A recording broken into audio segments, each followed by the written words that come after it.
दोस्तों target with PS Parihar channel में आपका स्वागत है। आज के इस वीडियो में 3 सूचनाएं हैं। एक तो सूचना है 69,000 शिक्षक भर्ती की, दूसरी सूचना है टीजीटी पीजीटी के आज के धरना प्रदर्शन की और तीसरी सूचना है यूपीपीसीएल की भर्तियों को लेकर लखनऊ में बहुत बड़ा प्रदर्शन हो रहा है, जिससे आप लोग यहां पर देख सकते हैं। उसकी भी चर्चा इसी वीडियो में करेंगे।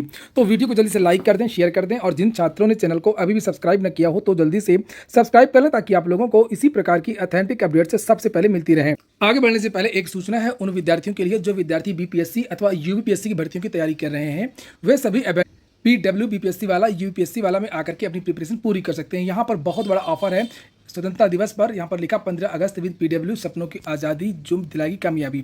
यहाँ पर बीपीएससी के जितने भी बैचेज हैं इस अवसर पर उन बैचेज में 83% तक की छूट दे दी गई है। अभी मैं आपको ये भी बता दूंगा कि बीपीएससी में कौन कौन से बैच यहाँ पर चल रहे हैं। तो यहाँ पर ये कुछ बैच हैं जिसे आप लोग देख सकते हैं। सक्षम बैच है, फाउंडेशन बैच है, ये प्रथम हिंदी माध्यम के विद्यार्थियों के लिए बैच है 71वीं बीपीएससी के लिए। आक्रोश फास्ट ट्रैक बैच है 70वीं बीपीएससी के लिए। ऊर्जा फास्ट ट्रैक बैच है, यूनिटी बैच है, यशवी बैच है 70वीं बीपीएससी के लिए। इंटीग्रेटेड है हिंदी माध्यम के विद्यार्थियों के लिए। इसी तरीके से निर्वाण है और रफ्तार है। वहीं पर अगर हम लोग यूपीएससी की बात करें तो यूपीपीएससी के जितने भी बैचेस हैं यहाँ पर उनमें 80% तक की छूट दे दी गई है इंडिपेंडेंस डे पे। और उत्तर प्रदेश लोक सेवा आयोग की कौन कौन सी भर्तियां हैं यहाँ पर और कौन कौन से जो बैचेस हैं उन्हें आप लोग यहाँ पर देख सकते हैं। तो जो यूपीएससी के बैच हैं उनमें 80% की छूट दी गई है, बीपीएससी में 83% की। और यूपीएससी की जो बैच है प्रथम 2.0 के नाम से बैच है हिंदी माध्यम के विद्यार्थियों के लिए, जिनका टारगेट 2025 है। सेक्शन 3.0 बैच है, इंग्लिश बैच है। और यूपीएससी 2024 यूनिटी इंटीग्रेटेड बैच है। एकीकृत प्रीलिम्स का टेस्ट सीरीज है यूपीएससी की और यूपीएससी 2025 प्रीलिम्स की भी टेस्ट सीरीज है। इस तरीके से और भी बहुत सारे बैचेस हैं। यहाँ पर प्रिपरेशन करने के लिए आप लोगों को वो सारी चीजें मिलती हैं जो प्रिपरेशन करने के लिए आवश्यक होती हैं, जैसे live classes, recorded videos, PDF सामग्री, डाउट क्लियरिंग सेशन और पीवाईक्यू एनालिसिस इत्यादि। वहीं पर देख सकते हैं आप लोग इनकी जो प्राइस है बैच की यहाँ पर लिखी हुई है। जैसे ऊर्जा बैच है 6,999 रुपए का, तो वो इस समय आपको मिल जाएगा केवल 1,699 रुपए। और ये केवल कुछ दिन के लिए ही ये ऑफर है। इस तरीके के बहुत सारे बैचेस हैं। जैसे यहाँ पर एक निर्माण बैच है 3599 का, ये आपको इसमें मिल जाएगा केवल 599 रुपए में। हाँ, एक बात और, ये जितने भी बैचेस हैं आप देख रहे हैं, इनमें अगर आप लोग एक कोड लगा देंगे, ये कोड है PSP 500, तो आप लोगों को 500 रुपए की एक्स्ट्रा छूट मिल जाएगी। बैचेस की लिंक मैंने डिस्क्रिप्शन बॉक्स में दे दी है, अगर आप लोग चाहें तो अभी इसे ज्वाइन कर सकते हैं। यूपीएससी के भी बहुत सारे बैचेज हैं, इनकी फीस भी आप यहाँ पर देख सकते हैं। और देखिए एक बैच है संयुक्त 2.0 के नाम से, जिसमें पीसीएस प्रीलिम्स तैयारी करवाई जा रही है और आरओ एआरओ की। इसकी 1399 का ये बैच था, इसको कर दिया गया केवल 399 रुपए का। इसी तरीके से ये एक बैच है टेस्ट सीरीज वाला 3,999 का, ये इसमें हो गया 899 रुपए का। तो आप लोग इसका फायदा ले सकते हैं। चलिए बात कर लेते हैं अब सबसे पहले हम लोग यूपीपीसीएल की। तो यहाँ पर ये देख सकते हैं ये धरना प्रदर्शन इस समय जारी है शक्ति भवन लखनऊ में। उन विद्यार्थियों की ये मांग है कि यूपीपीसीएल की जो भर्तियां हैं वो यूपीपीसीएल से ही हो, चूंकि यूपी बदनाम संस्था। यूपी में एक भर्ती को कंप्लीट कराने में 10 से 12 साल लग जाते हैं, या ज़्यादा से ज़्यादा 5 साल 6 साल इस तरीके से। और यूपीपीसीएल का इतिहास रहा कि जब विज्ञापन जारी हुआ तो बहुत जल्दी भर्तियां कंप्लीट हो जाती हैं। तो ये विद्यार्थी यहाँ पर धरना प्रदर्शन कर रहे हैं और बहुत सारे जो संगठन हैं इन विद्यार्थियों का साथ दे रहे हैं। और जो उपभोक्ता परिषद है, कर्मचारी परिषद है, उनका भी यही मानना है कि जो ये भर्तियां हैं यूपीपीसीएल की, चाहे वो टेक्निकल ग्रेड 2 की वैकेंसी हो, चाहे वो जेई की वैकेंसी हो, चाहे वो ए की वैकेंसी हो, वो यूपीपीसीएल से ही हो अथवा विद्युत सेवा आयोग से हो। छात्रों की संख्या आज काफ़ी ज़्यादा, जिसे आप लोग यहाँ पर ये देख सकते हैं।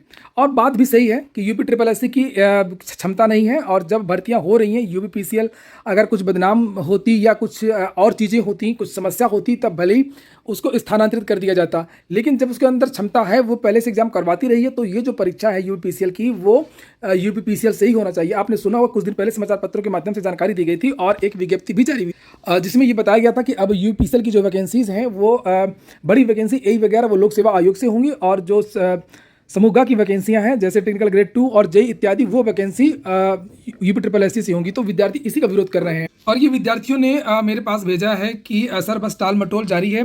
पहले सभी छात्र शक्ति भवन के पास एकत्रित हुए तो वहाँ से सभी को हटाने का प्रयास किया गया। 15 अगस्त की वजह से रेड जोन एरिया घोषित है, फिर भी हम लोग बहुत कहने पर 3 प्रतिनिधियों को अंदर अधिकारियों को मिलवाने के लिए भेजा गया। 3 प्रतिनिधि मिलने भी गए, लेकिन मिला तो केवल आश्वासन। और ये कहा गया कि आपकी जो बात है वो ऊपर पहुंचा दी जाएगी। और ये भी कहा गया कि यह निर्णय सरकार के द्वारा लिया गया है। और दूसरी तरफ वहाँ से पुलिस प्रशासन द्वारा कहा गया कि हम लोग चले जाएं वरना मुकदमा हो जाएगा। और इन सब के बाद सभी छात्र छात्रों को लखनऊ के इको गार्डन ले जाया गया। विद्यार्थियों का ये कहना है कि हम सभी छात्र जो है दूर दूर से आए भूखे प्यासे। ये तस्वीरें आप लोग देख सकते हैं, ये इको गार्डन की तस्वीरें हैं। और पुलिस प्रशासन इन छात्रों को बैठा करके अपनी बस में इको गार्डन पहुंचा रहा है। तो इसी तरीके से होता है लखनऊ में, ज़्यादातर विद्यार्थियों को इको गार्डन भेज दिया जाता है और फिर वहाँ से ज्ञापन लिया जाता है और कुछ नहीं होता है। लेकिन अब ऐसा लगता है जो अधिकारियों से बातचीत हुई है कि यूपीपीसीएल की जो वैकेंसीज हैं वो अब यूपी ट्रिपल एससी और यूपीपीएससी से ही होंगी।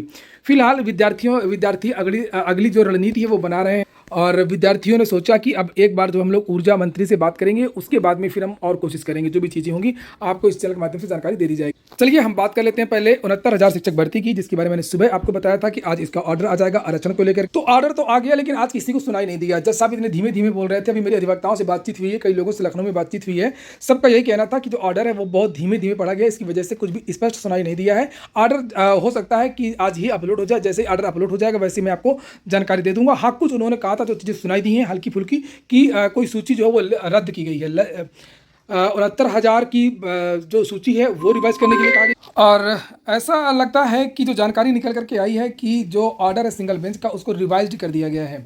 तो अभी मैं कुछ नहीं बताऊंगा, थोड़ा सा इंतजार कर लीजिए, जैसे ही ऑर्डर आएगा वैसे ही जानकारी एग्जैक्ट मिल पाएगी। और लेकिन निश्चित तौर पर सिंगल बेंच से तो हटकर ऑर्डर है ही है। और अब हम बात कर लेते हैं शिक्षा सेवा चयन आयोग की आज के धरना प्रदर्शन की।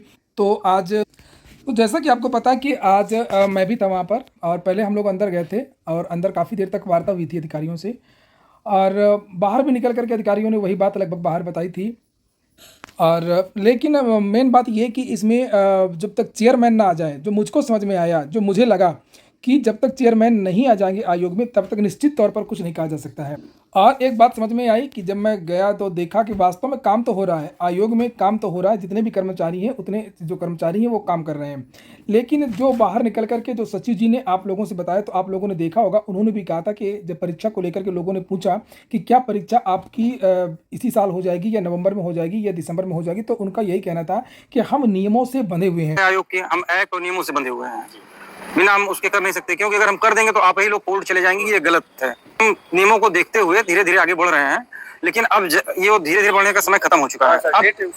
आपने तो यहाँ पर देखा आपने, उन्होंने कहा कि हम एक्ट और नियमों से बंधे हुए हैं, जिसकी वजह से सिस्टम के अनुसार ही काम होगा। ऐसे नहीं होता है कि अचानक से सभी लोग आ जाएं और परीक्षा की घोषणा कर दिया जाए। तो नियमावली को देखा जाएगा, चीज़ें जिस तरीके से होती हैं, जो एजेंसी चयन की प्रक्रिया, जो भी चीज़ें होती हैं उस तरीके से समय लिया जाएगा और आपकी परीक्षा होगी। हाँ, एक बात ज़रूर आज ये समझ में आई और कि परीक्षा कैलेंडर जारी करेगा बहुत जल्द आयोग। परीक्षा कैलेंडर तो जारी करेगा, लेकिन ये जब चेयरमैन आ जाएंगे, चेयरमैन को लेकर के भी इन्होंने बताया कि चेयरमैन इसी महीने आ जाएंगे। आपने देखा भी होगा, इसके पहले मैंने वीडियो डाला था, उसमें इन्होंने कहा था कि जो चेयरमैन है वो बहुत जल्द आ सकते हैं। और परीक्षा कैलेंडर प्राथमिकता में है। तो और परीक्षा कैलेंडर कौन? पुरानी भर्तियों का, केवल पुरानी भर्तियों का परीक्षा कैलेंडर वो जल्द जारी होगा। इसको भी हम इस सर तक निश्चित रूप से बहुत ही जल्दी आपके सामने होगा। कोई कैलेंडर जैसे कि एक बड़ा सवाल है, बताएं। और हम लोग से भी तमाम साथी पूछते हैं कि अध्यक्ष आएंगे, नहीं तो कुछ होगा नहीं। देखिए, अब नहीं, कार्यवाहक अध्यक्ष हम बता दें, उनकी परेशानी।